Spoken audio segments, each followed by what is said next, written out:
It's Friday, January 17th, Friday in the year 2025, also known as the smartest year ever. My name is Gordy, and today we are talking about the Great Emu War.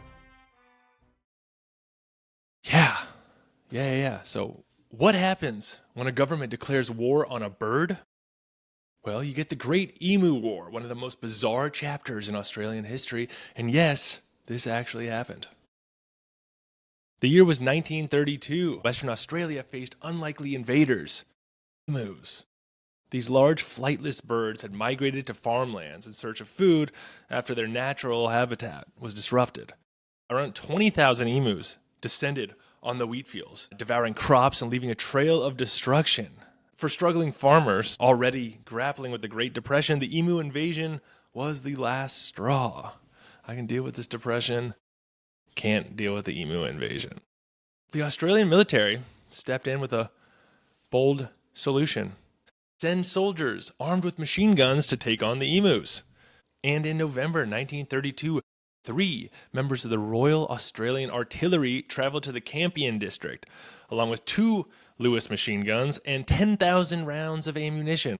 The campaign began with high hopes, and the plan was simple: eradicate enough emus to protect the crops. But things didn't go as expected.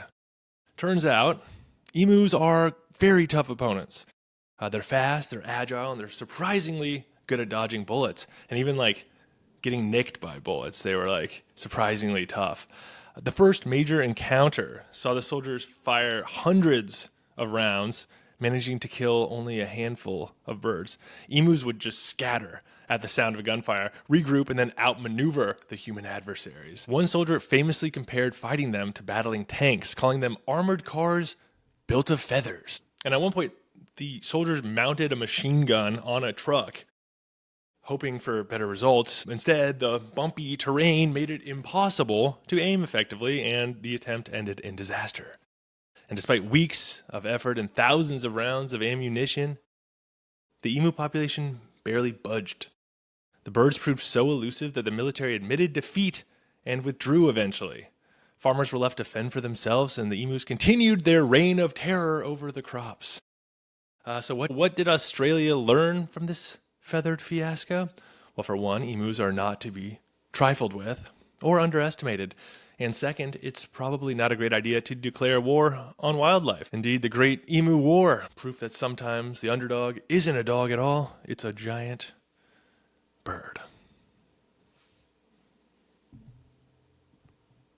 Thanks to all my sources, which can be found in the YouTube description. Please follow, rate, like, subscribe, share with all your friends. I really appreciate that engagement. At Smartest Year Ever on YouTube, Spotify, Apple Podcasts for the full-length episodes.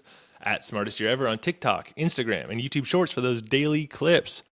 In the meantime, stay curious and stay clever on our quest to become the world's greatest conversationalists. See you tomorrow in the Smartest Year Ever.